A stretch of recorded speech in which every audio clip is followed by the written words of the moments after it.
And we are live. Welcome back to the channel. It is Chosen Wisdom Football. And today is your Crystal Palace versus Manchester United match preview plus the manager's press conference reaction. We have done the team sheet. And in case we haven't done the team sheet, we will make sure the team sheet is exactly what it was in the last game. We will start with the Xerxes up front, the exact same team. So we'll get that team sheet up for you in a second.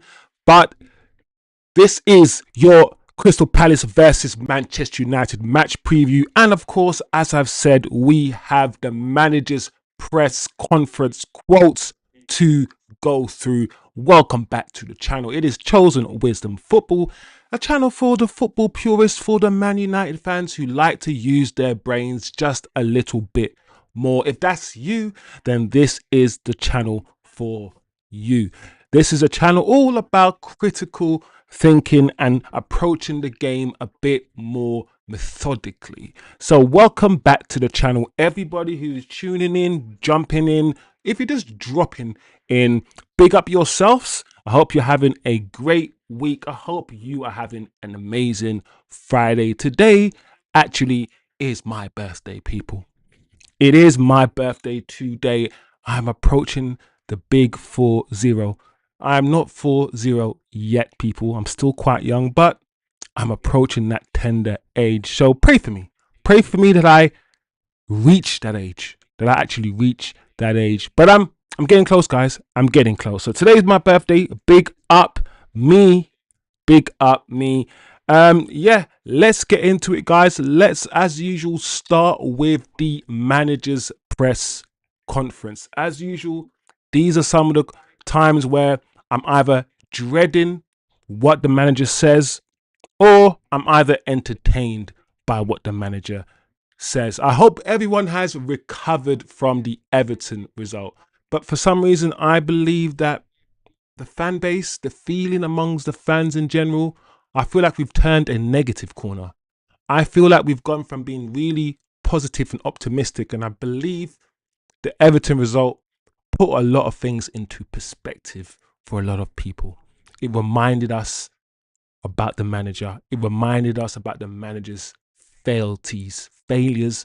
It reminded us that some of these players simply are not good enough. I feel like the Everton result was an eye-opener for many Manchester United fans. So we will find out, guys. We will go through the quotes. Let's see what the manager has to say about the Crystal Palace game. I mean, the first questions, there were some interesting questions being asked about how we turn the corner around and how we go about ensuring that the negativity from last season, because the manager said this, the manager says that he fears that some of the things from last season are going to creep in. So the questions were, how do we stop that from happening? The first question he was asked actually was the fact that Crystal Palace played midweek and they played away from home midweek. We, as you said, Ruben Amorim, will benefit from playing one game a week. And it seems as if all these teams are having multiple games midweek. They have more energy, they have more drive, they have more stamina than us.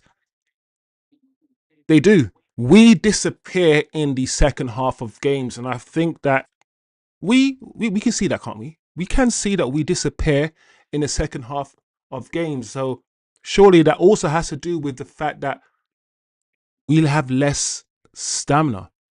And I said this before. We talk about one game a week and how it's beneficial.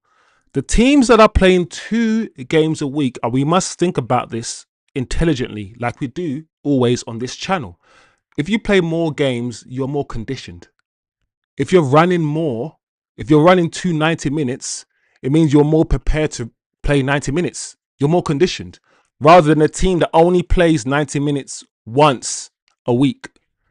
So who's going to be more up for it? Who's going to be able to withstand the 90 minutes? A team that plays it twice a week or a team that only plays it once a week?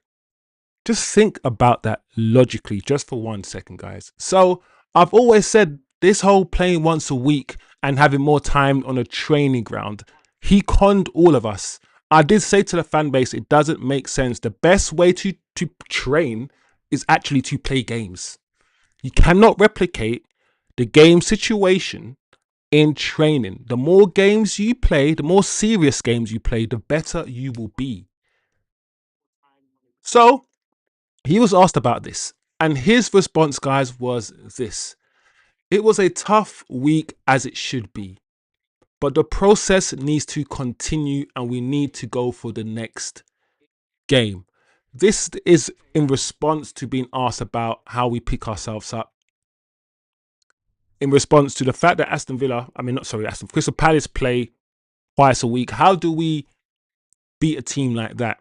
Especially after you said that playing once a week would benefit Manchester United Football Club. My question to the chat, in hindsight, is playing once a week a good thing or a bad thing? You can weigh up your negatives and you weigh your pros and your cons, and you look at your list. What are the pros of only playing once a week, and what are the cons of only playing once a week? Let's move on to another quote. Big up the chat. I see TK in the building. Yeah, man, it's my birthday, yeah, man. I'm approaching full zero, bro. Not there yet, but I'm approaching it, my guy.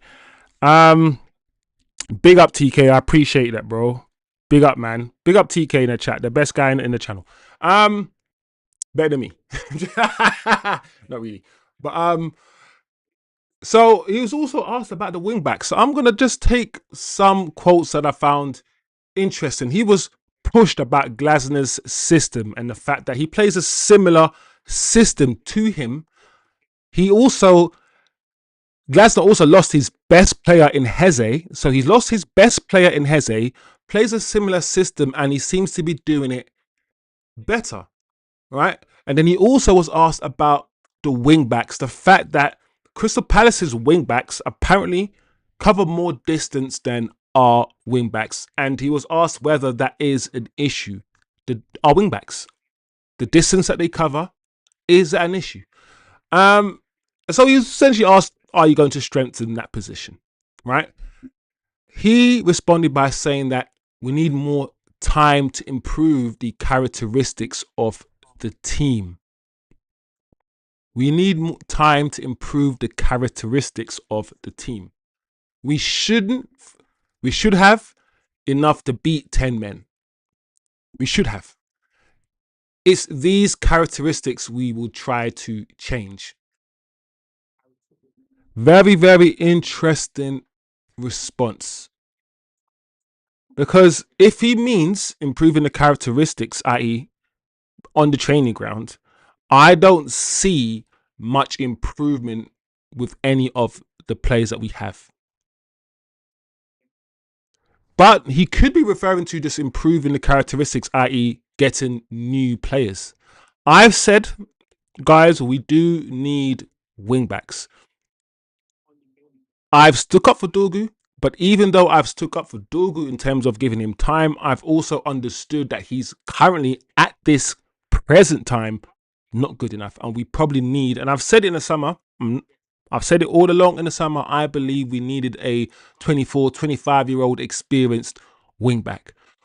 Who that is, where that person plays for, I don't know. One of my concerns about this specific system is the fact that we need specific players, and I'm not sure where we can get these niche players from. So let's move on to other quotes he said. Yeah, so this is when he was asked about Glasner's system and whether he takes inspiration from Glasner's system, which is quite an interesting question to ask. Yes, we do play the same formation, let's say. We play the same formation, but we play it differently to the way the Crystal Palace play it. In fact, I wish we played it the way Crystal Palace played it. And one of my concerns, one of my criticism of Amorim is not just the formation, not just the system. It's the way Amorim implements the system. Because we've seen Alonso, we've seen Glasner have a similar formation, similar system, but they implement it, they interpret it differently. So he responded. The question was essentially, do you take encouragement from Crystal Palace and Glasner playing the same system and enjoying success? He responded by saying, we play in a different way, which is true. We do play in a different way to Crystal Palace. I think that is true. That is clear. And he's also said you can understand that by data. It is hard to explain everything. So I think that's fair. He's basically saying it's hard to explain how different our system is. We don't have enough time for him to explain the details of how different our system is, but it is slightly different. He also went on to say that they are a different club and they are doing things better than us. That is quite simple. My question, when I saw him admit that Crystal Palace are doing things better than us, even though they're playing the same formation, similar system, but they're doing things better than us. And he admitted it, that they're doing things better than us. I didn't really know what to think. I thought to myself, is that the manager being too honest again? Do we want to hear him saying that a Crystal Palace side that has lost Heze, a lot of their players probably wouldn't get into our team, but they're doing things better than us? Why? How long has Glasner been at Crystal Palace for Palace to be doing things so much better than us? Do we not have better players than Palace? Some will say no. Some will say their midfield is better. I don't know. But what do you think? What do you think about when the manager comes out and says that Crystal Palace are doing things better than us? Is he just being honest, and should we just accept it? I don't know. I thought that was quite an interesting thing for him to say. He also went on to say something that I believe is quite true. You don't say all 4-3-3 teams play in the same way. They don't. Just because they play the same formation, their interpretation of the formation, their implementation of the system is all different. Inverted wingers, outside, all these things, outside wingers, forwards that drop deep, forwards that attack space, so on and so forth. You get the drift. So he's basically said to the interviewer, to the journalist, listen, you don't say all 4-3-3 teams play the same way. We play in a different moment. We defend in a different space. We attack in a different way. They are just doing things better than us. And so, if our manager is admitting that they are doing things much better than us, my question to the chat, to the universe is, does he just not watch Crystal Palace and copy them? Let's say someone's doing something that's much better than where you're doing it, and you've only been managing for 6 years. So you are a novice at managing, right? And there's another guy who hasn't really been in the league for that long, but he's already understood that in order to play this system, he has to play it this way.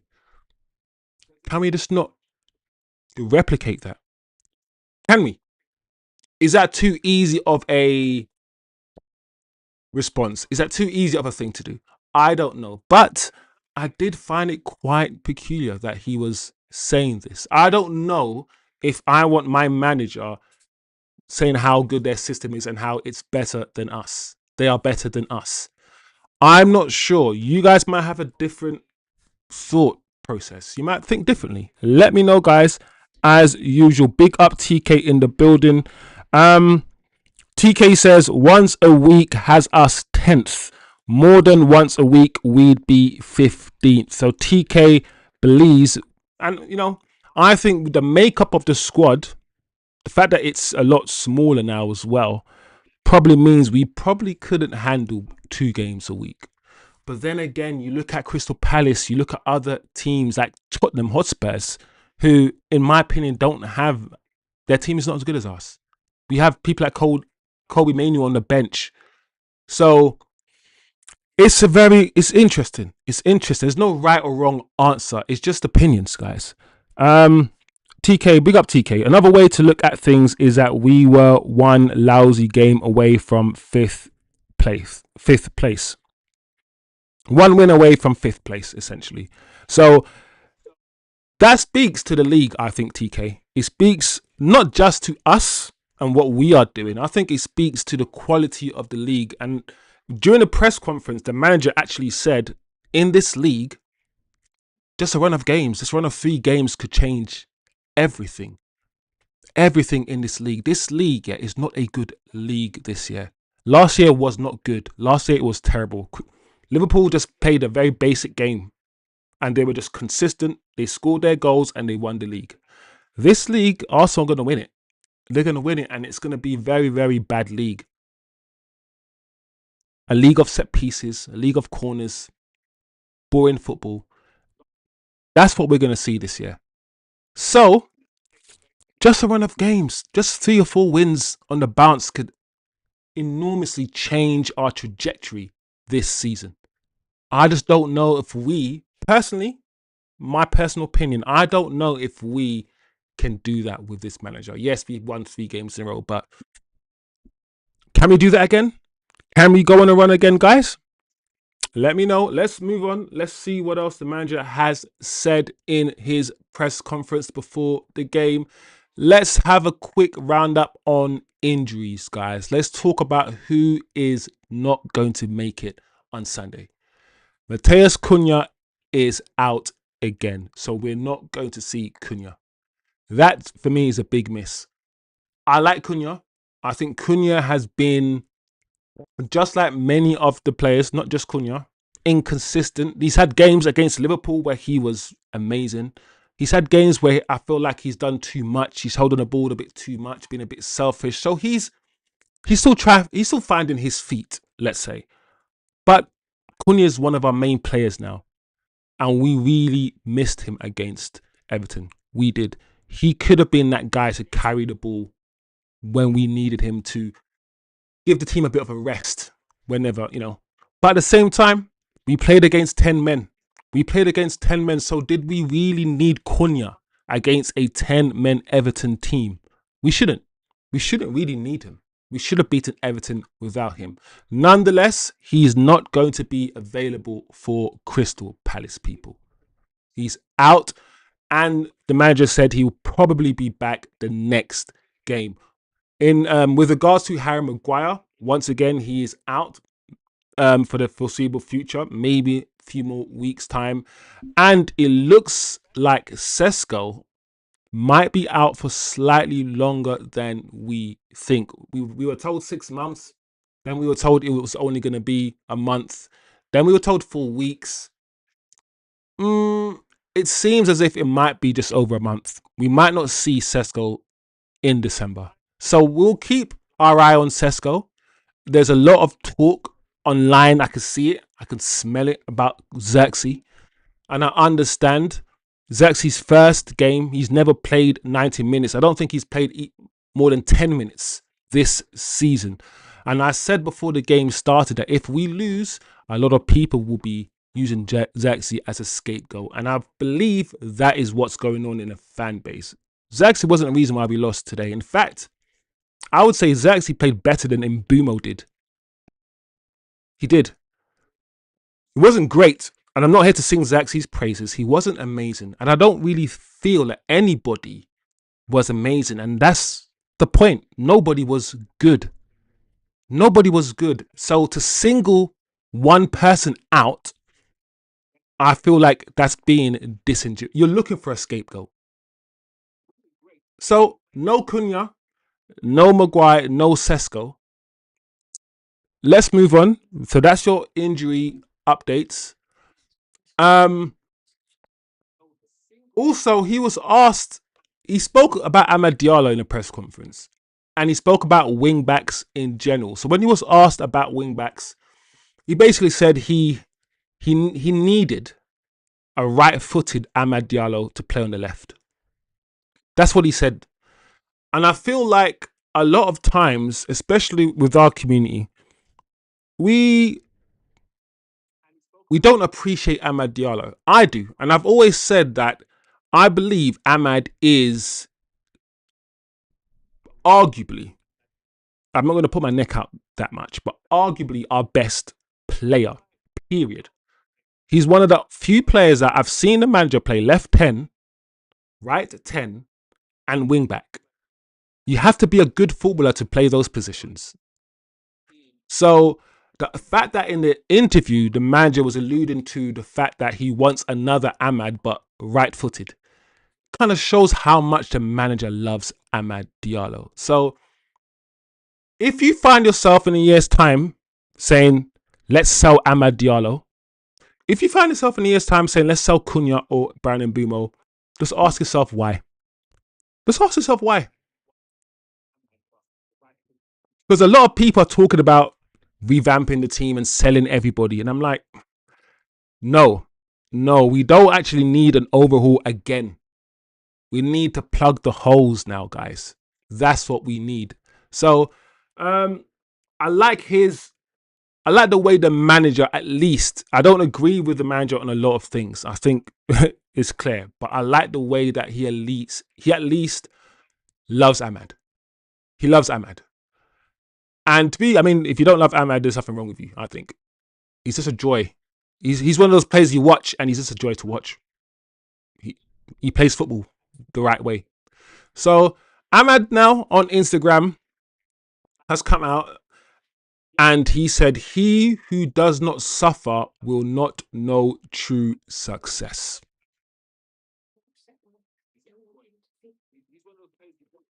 So this has got a lot of fans either agreeing with him or disagreeing with him.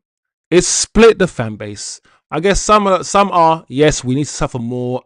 Yes, Ahmad. But then some are like, listen, suffer. The manager, last year we suffered.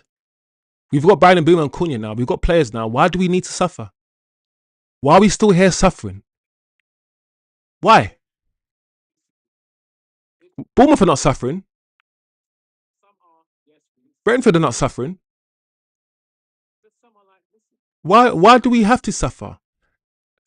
So, I don't know. Once again, guys, let me know what you're thinking. Maybe you don't think anything of this tweet, which is fine. But I'm only showing you guys because I know this has got traction and it's getting more traction. A lot of Man United fans are talking about this, deliberating about it. What extent do we need to suffer?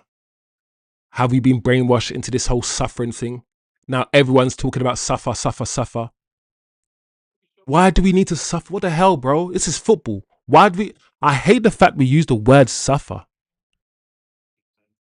Starving to death is suffer. Like, suffer? I don't know, guys. I don't know. Let's see what else is going on in this world. And United, as usual, doing their propaganda. Nothing new here. Training pictures, training videos, trying to boost the morale of the fan base, trying to make sure that me and you tune into the game. We're going to tune into the game anyway, regardless of these pictures, regardless of these videos. But, doing the PR stuff, rondos, that's fine. Let's look at the team before we wrap up. Today is my birthday, so the show is not going to be a long show. That was the team that started the Everton game. I'm pretty sure of it. I don't believe much will change. If you disagree with me, once again, let me know. But Cunha is not available and neither is Sesko. So once again, if he started Xerxes in that game, he's probably going to start Xerxes again. I didn't think he would. My team for Everton was actually the fluid front three, but with Ahmad, Mbeumo, and Mason Mount, only because of how he's treated Xerxes in the past. But now that I've seen that he started Xerxes in the previous game, he probably will start him again in this game. I think that we need attackers as wingbacks. To see Mazraoui start, I don't know, something about, I would prefer putting Mason Mount in one of the 10 roles, putting Brandon Mbeumo as a right 10, putting Mason Mount as a left 10 and putting Ahmad back as a right wing back, giving Ahmad that space. That's what I would do. That's what I would do. It's unfortunate that Ahmad is one of the few players that can play multiple positions. So, like a Pogba, he's going to be disrespected. When you are the best footballer, like a Pogba, and you can play right mid, you can play DM, you can play attacking mid, and you play everywhere, you're usually disrespected. You usually don't nail down a spot. You plug holes because you're so good. You're so good. Pogba was like that. When Pogba played DM, we had people say, well, if he drops too deep, he's not going to score goals and get assists, and he's wasted there. Then you put Pogba a bit further forward, you get a Matic, then it's like Pogba doesn't drop back enough and defend enough. So it's like he never wins. Kante just needs to tackle, win the ball, pass it sideways. Simple job. Pogba, he has to do a million things to keep everyone happy. Ahmad is going to be similar, I think. Ahmad's going to be, he's one of the best attackers we have. And when he's not attacking, we complain that he's been wasted in wing back. But when he doesn't play wing back and someone like Mazraoui plays wing back, we say that we need Ahmad at wing back. He is in that position where he's nailed down his position as a wing back, but we also still believe he's a little bit wasted there because his attacking output can be so much more. His output so far this season, attacking wise, hasn't been that good compared to last season. TK said Arsenal is tops. All other teams are a pile of mediocrity with flashes of good. Yeah, that's the season that we're having. And it's annoying, TK. It's frustrating because you know me, Arsenal, yeah. Arsenal, I don't want Arsenal to win the league. But I feel like Arsenal, the way that they're playing, TK, I feel like this is the season they could have 10 points or have a 10-point lead by December or by the end of December. I honestly think they could do. But big up, man. Oh, TK. So TK in the chat says he believes we're going to lose at Crystal Palace. So I guess it's time to give your match predictions. TK, personally, what am I going to go with, TK? What we doing here? 2-1. I'm going 2-1 to Crystal Palace. I'm saying 2-1 to Crystal Palace. That's my prediction. We will lose 2 games in a row. Turkish has 3-1 to Palace. My Sean Connery is coming out. Sean Connery. Palace. I think TK is gonna go about 3-1 as well. I can feel it. I can feel it. What are you saying, TK? Oh, woo! T Kizzle, man. 4. Bro, you've lost faith, bro. You went ham with that. 4, we ain't scoring. To be fair, we didn't score against Everton, man. We didn't score against 10-men Everton. So it's not far-fetched that we won't score against Crystal Palace. And Crystal Palace, I said 2-1. I might revise it now. 2-0. 2-0 Crystal Palace. How about that? Guys, I'm not looking forward to this game. I am not looking forward to this game. I'm not looking forward to the rest of the season. I believe that result at Everton has done something. I don't know what it is, yeah, but I can't even put my finger in it, TK. But I'd honestly believe that Everton result, yeah, has done something. I hope not, because I thought the Grimsby result did something, and we still came back. But there was something about the Everton result I think showed us how the fact that we couldn't break down the low block, and the fact that every single goal that we scored, I can't say every goal, but most of the goals that we scored this season have come on transition when we have had less of the ball. Don't forget that stat, people. When we have less of the ball, when we're defending, when we're doing this transition football, that's when we score most of our goals. When we have control of the ball, once we're dominating position and we've pinned the team back, we don't score goals. We don't score goals. So I think the Everton result, I think, was an eye opener. I think it did something. It did something. Maybe it did something to our expectations. What do you say, TK? Palace won't mess around. United are tender. It's going to be a proper beatdown. Bro. Man. Bro, I hope not, man. I really hope not, TK, man. Like, I think we'll lose, but I hope it's not 4-0. I think if it's a 4-0 against Crystal Palace, I don't know how we recover from that, TK. I need, TK, more aggression. One thing, I'm going to watch the video back against Everton. My lord, TK, there was no... The aggression that we had, you know, when I always talk about the right and the left centre back jumping into that space in front of them, right? And being proactive, seeing a player and just not having to ask, not the manager shouldn't have to tell you to go and mark that player, to go and attack that space. You should just be proactive. The manager wants the players to just be proactive. He wants the right and left centre back to be footballers first and defenders second sometimes. So when I watched the Everton game, Lenny Euro and Luke Shaw, they weren't doing what they were doing against Southampton. Against Southampton and other teams, I saw De Ligt play right centre back. Was it against Southampton? I can't remember who it was, but one of the games that I did my tactical analysis, he was following his man all the way to the opposition's goal penalty box. And Luke Shaw, he won the ball so high up. Don't forget the goal that Casemiro scored. Was it Southampton? When Luke Shaw was pressing so high into the opposition box. Against Everton, the right and left centre-back, they were very, very passive. And one thing I said about Lenny Euro steps into that space when he has the ball.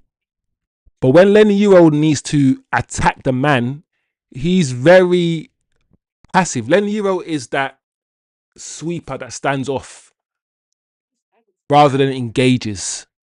That's Lenny Euro. And one thing that he needs to start doing now, especially when he's playing that position, he needs to start engaging. He needs to.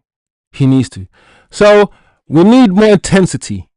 Much, much more intensity against Crystal Palace for me. So I hope we win.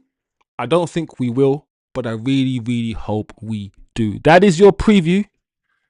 We will be here again on Sunday. What time does it kick off? Midday, so probably 11:45 UK time. We will start the stream on Sunday. I might also go live for Chelsea against Arsenal, and I'll probably be with an Arsenal fan if I do go live, you know. So big up everybody who's tuned in to the match preview and press conference reaction. Big up yourselves on this Friday. Enjoy your Friday evening. TK, thanks for jumping in, my guy, supporting the channel as usual. If you still want to continue, I hope you continue supporting the channel. Smash the like, turn on your notifications, and of course subscribe if you are new. Big up yourselves, people. Have a good Friday, and I will see you guys on Sunday.